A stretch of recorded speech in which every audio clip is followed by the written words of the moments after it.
Good afternoon, ladies and gentlemen. I warmly welcome you to this special briefing on the ongoing state visit of the Prime Minister of India to Nigeria. We have with us Sri Damu Ravi, Secretary Economic Relations in the Ministry of External Affairs, to brief us on the visit. We are also joined by our High Commissioner to Nigeria, Sri G. Balasubramaniam. With that, I give the floor to Secretary ER to make his opening remarks. Sir, over to you. Thank you, Randeep. Well, good afternoon to all of you, and I would like to give you a just brief overview of today's discussions. As you are aware, the Prime Minister of India, Honorable Sri Narendra Modi ji, is on a state visit to Nigeria. This is his first visit to Nigeria and to the West African nation. This visit of the Prime Minister of India to Nigeria is happening after a gap of 17 years. We just concluded the official talks, and let me give you a snapshot of the visit so far. Prime Minister arrived in Abuja yesterday evening, as you all are aware. Upon arrival, he was received by Minister for Federal Capital Territory, His Excellency Nyesom Ezonwo Wike, who offered the key to the city of Abuja to Prime Minister. This was a special gesture from the Nigerian side. At the airport, a large number of Indian community members had also gathered to greet Prime Minister. Similar was the case upon his arrival at the hotel. This morning, Honorable Prime Minister was received by President Tinubu at the State House and accorded a ceremonial welcome with 21-gun salute. Thereafter, the two leaders held talks in two formats. First, at the one-on-one meeting, and thereafter a meeting at the delegation level. Prime Minister and President Tinubu reaffirmed their support and commitment to strengthening India-Nigeria strategic partnership. Prime Minister fondly recalled the visit of President Tinubu to India for the G20 meeting in September 2023. He also conveyed sympathies for the destruction caused by the recent floods in the country. The two leaders discussed bilateral cooperation in the field of trade, investment, defense, security, education, health, culture, and people-to-people level at the delegation level talks. And the two leaders also focused on further enhancing the strategic partnership in various sectors, in particular in agriculture, pharma, railways, transportation, and development cooperation fields. As you all are aware, the India-Nigeria relationship is very strong, underpinned by a strong economic cooperation and trade and investments. There are about 200 Indian companies who have invested about $27 billion in this country, and the two leaders have discussed ways to further expand this economic partnership for the mutual benefit of the two countries. Indian companies are also creating a large number of jobs in Nigeria. Capacity building with a large number of scholarship and digital education methods. Nigerian students have availed significant facilities both in this country and also in India under the iTech program. Both leaders have also discussed global and regional issues, and in that context they have reiterated their commitment to further deepen their commitment to the Global South and how to take forward the agenda of the Global South in the global discourse, particularly to meet the aspirations of developing countries. In keeping with the very special ties shared between India and Nigeria, President Tinubu conferred on Honorable Prime Minister Modi the highest award of the Order of Niger, the Grand Commander of the Order of Niger, for his contribution to strengthening India-Nigeria ties. Prime Minister Modi is the first foreign leader to be conferred this national award since 1969. While accepting the award, Prime Minister dedicated the honor to India-Nigeria friendship and to the people of India. During the talks, there have been exchanges of 3 memorandum of understandings covering there is a cultural exchange program, customs cooperation, and survey cooperation. President Tinubu hosted a state banquet in honor of Prime Minister Modi. In short, while from now Prime Minister will address a gathering of the Indian community in Nigeria. As you're aware, the Indian diaspora has deep roots in Nigeria. There are about 60,000 Indian diaspora in Nigeria. who are involved very successfully in several areas of the economic cooperation and partnerships. They have been living in this country for several decades, and their contribution to Nigerian society is widely recognized. In the evening, later, Prime Minister will depart Abuja for Rio de Janeiro to participate in the G20 summit, where Nigeria has also been invited as a guest country. I'll stop here, and if any further questions, I'll be happy to take. Me and my colleagues on the dais. Thank you.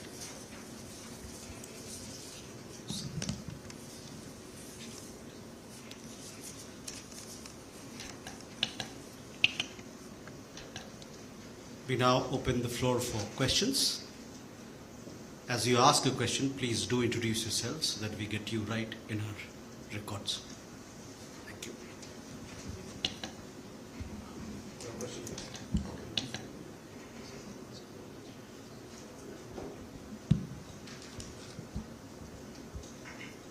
Thank you so much, Your Excellencies. My name is Innocent Odo. I write for leadership newspapers. You have mentioned quite a number of very important areas of collaboration between Nigeria and your country, India, where our president has also discussed with your prime minister. So I'm just looking at the area of agriculture that you mentioned, and we're more specific about building the capacity of the Nigerian agro-commodity farmers to build their to build up their businesses in Nigeria using the Indian connection. How much of that do you think would boost that capacity, according to the discussion you have with the Prime Minister has with our President?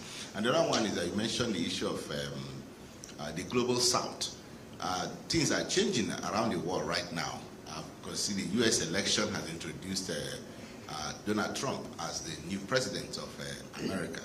So how can we collaborate with India to boost the chances of the Global South in the complex and complicated international politics, especially at this current time? Thank you, sir. More question, please. So I'm Vishal from DD News Delhi. My question is, India has now become an exporter in defense production. Defense products are being exported to around 100 countries. So was there any discussion on the defense issue? Because companies from India, they had a kind of show here in Abuja, I was told by the High Commissioner. And the second one is regarding the digital economy. India has set an example across the world. So is Nigeria also ready to take on the experience and expertise of India? We have a question there. Good afternoon. My name is Benny Ark. I'm a correspondent with Channels Television, Abuja. My question will go to the High Commissioner for India to Nigeria, and that's given Nigeria-India historical ties, what steps have been taken to address trade imbalances, and also what implementing strategy during this visit of the PM to the President was discussed to also see how this goes down to local SMEs and not just the large corporations. Thank you.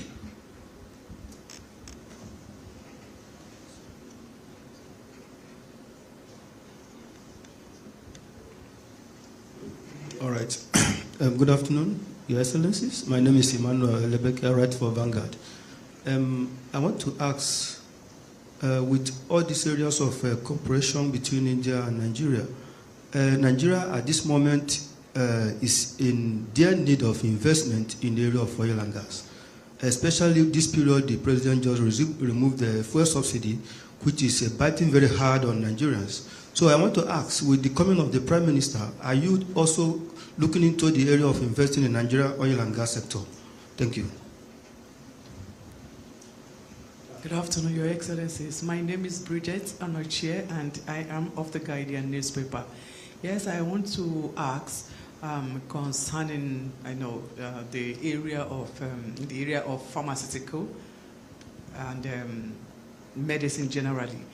We know that India is one of the destinations for medical tourism, and with this friendship, strengthened or a renewed relationship, do we see possibilities of more Indian hospitals in Nigeria with experts to handle, excuse me, those major terminal sicknesses that Nigerians usually go to India, at least to save the cost? Thank you.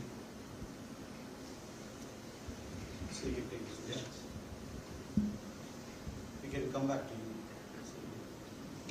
Okay, thank you very much for this question. So what I'll do is some which I can answer, I'll do it myself. Then I'll ask the High Commissioner to supplement them. Well, first question on the Global South, and in the context, there is a very strong commitment for both leaders to deepen this understanding that the agenda of the development, which is so dear to the Global South countries, is taken forward, and the global discourse is built on that development agenda. I think India and Nigeria are well positioned to play that role. Both now in the G20, India is a strong partner, and also African Union, which is now a permanent member of G20, and Nigeria is a very strong country within the AU, and is also an invitee country for the G20. Also, Nigeria, given that it's become a partner country in the BRICS, in different ways, both India and Nigeria can take up the agenda of development and put it in the center of the global discourse. And that's the idea, and both leaders have discussed about the need to continuously address the aspirations and challenges of the countries in the global south. On the development issues, we talked about the sharing of experiences between the two countries. There also, through the Voice of the Global South, Nigeria has actively participated in the Voice of the Global South Summit that India has organized, and Prime Minister's leadership took the lead in that. Nigeria has been continuously with us on that front. And also in the context of Global South itself, there is a need for sharing of experiences. Some of the low-cost solutions that India has developed are very effectively implemented in our own country, can be customized to the countries in the Global South. And Nigeria can play a catalyst role and also a partnership role on that front. So I think the official delegations and experts subsequently will be talking about this, and both sides will be discussing further how we can take forward. In the digital space, there is a lot to achieve. In the energy space, in the renewable energy space, to fight the climate change, there is again a significant scope for both countries to come forward.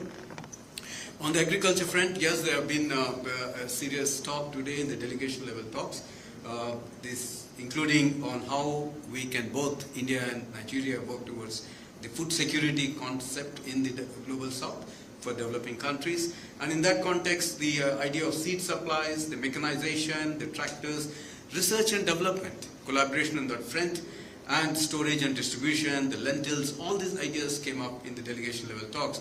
But I think we will be further building on these ideas subsequently at the expert level. And there is a lot of scope. I think Nigeria and many African countries provides an opportunity for Indian entrepreneurs to be able to grow food crops in this part of the world and help in the food security. I think those are the ideas. I'll ask High Commissioner to supplement on other items. Thank you. Thank you very much. Thank you, sir. You had asked about the trade imbalances and what steps are being taken. There are new areas. While Indian companies are very strong in the traditional areas of manufacturing in Nigeria, with more than 200 companies having invested $27 billion in the economy here, there are new areas that are being identified, which include, as we discussed, the agriculture part of it, particularly say lentils and other things which are being considered as a possibility. Then irrigation services, hybrid seed development, research and development on good seeds, climate resistant seeds and other things are being considered, so that that area can also come into focus between the two countries. So we talked about mining, we talked about various issues pertaining to small and medium enterprises, the skill development part of it. Already we have some expert who had been training for more than 6 months in Smedan over here, entrepreneurial development skills. And also through the Indian Technical and Economic Cooperation, where we have been sending people to India for skill development, that also came into focus. So we would be considering all these things to, one, diversify the areas of our cooperation in trade and economic relations, as well as to strengthen our trade cooperation. You did ask about oil and gas investment. there is this, there was a very good concentration of topic on oil and gas investment.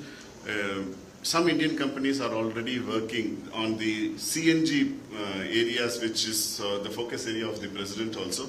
There are companies which are working in CNG citywide network as well as setting up the outlets for CNG over here. CNG kits CNG kits are being also sent over here so that it can be put in the cars and vehicles to use the CNG. On pharma and medicine, you already know that there are nearly $4 billion of investment by Indian companies in the pharmaceutical companies, in the pharmaceutical sector here. There is already existing eye hospitals of India here in Abuja and in Lagos, as well as another multi-speciality hospital. I can also tell you that there is going to be a bigger hospital, a 300-bedded hospital that has come up in Abuja, which will be opened very shortly with expat doctors and technicians and others from India with modern technology. So that hospital chain would also be expanding itself into the other geopolitical areas too. So there is a lot of activity taking place in the healthcare sector too. Thank you. Vishal, you have a question? Please. Sir, we are also very proud that it's not only the Prime Minister is here after 17 years, but it is also the highest national award that has been conferred upon the Prime Minister. So how does it reflect on the growing relations between the two countries and also on India's position as the leader of Global South? Yeah. Okay, thank you, Vishal. Let me clarify that point to you.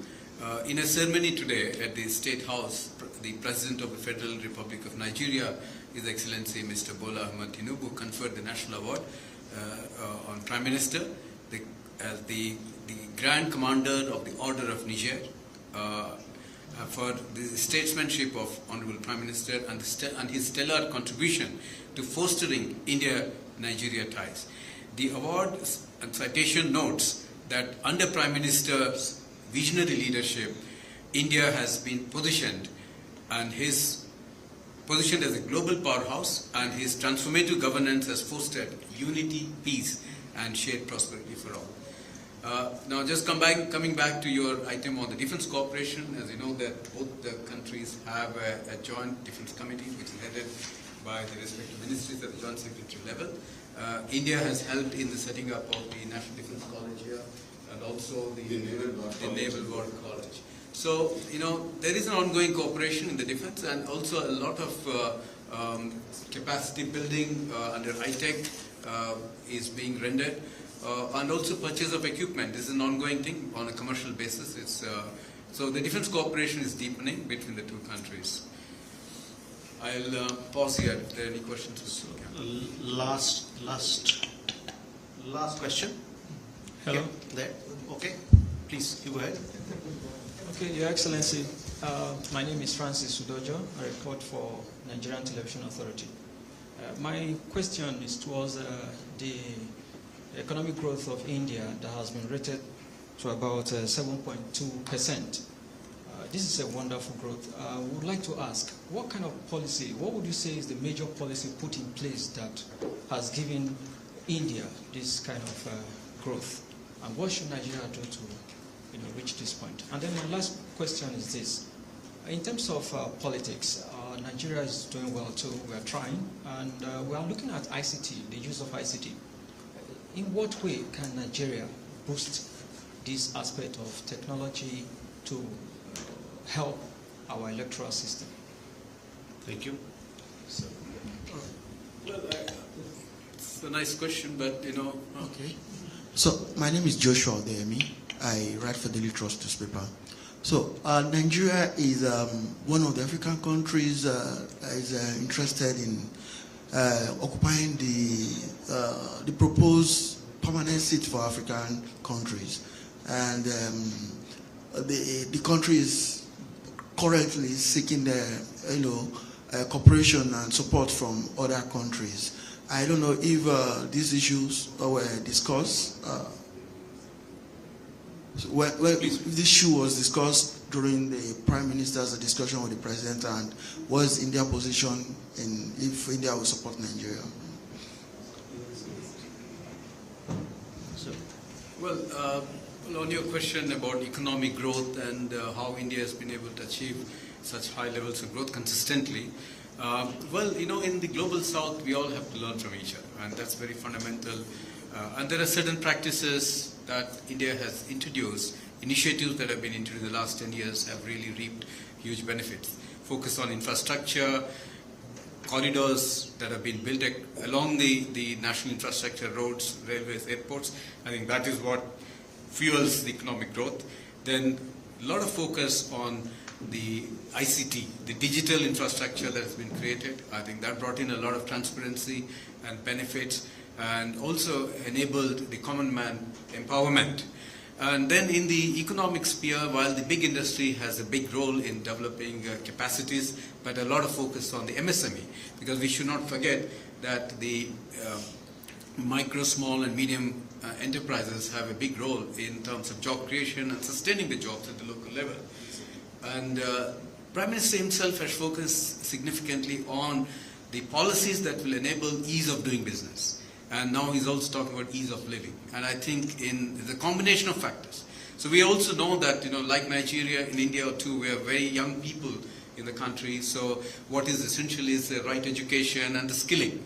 So Skill India, under the initiative Skill India, there's a lot of emphasis on making youngsters, while they are doing formal education, also be able to pick up good skills for the use of the industry. And that's an ongoing program, and we are very committed to that. The Prime Minister initiatives have yielded a lot of benefit for the economic growth. But it's a multi-pronged approach. We cannot say there's only one policy that has helped us. In several ways, I think it's helping the economy grow forward. But we would also like to partner with countries like Nigeria. I know both of us have similar challenges and aspirations. These are developmental challenges. People are increasingly aware and they're aspirational in the way their outlook is. So we can learn from each other. We can help each other to move forward. I think India and Nigeria are that way well positioned to partner. In terms of the question on the UN Security Council membership, this is an ongoing exercise, and we need to build this understanding that there's a need for the UN reform, and that is the fundamental. The world has changed since the 1945, and when the UN came into existence, and thereafter there has not been much change. So in terms of the global governance, it's important that the reform takes place, and that can only happen when countries like ours, India, Nigeria, and a large number in the global south are able to speak with one voice on the need for reform and accelerate that process. So that's that in that sense, Nigeria and India are on the same page. We have to keep working on that in different forums to sensitize the countries on the need for our positions in terms of the expansion of the UN Security Council has been same, but Africa has its own consensus to be arrived at, a Zulwani consensus. So, but I think we should begin with the idea that the reform is necessary and it has to be done quickly. Thank you very much, and I think we are running out of time. There is a community address by Prime Minister just now. Thank you, sir. With that, we come to the close of this press briefing. Thank you very much, ladies and gentlemen, for your presence.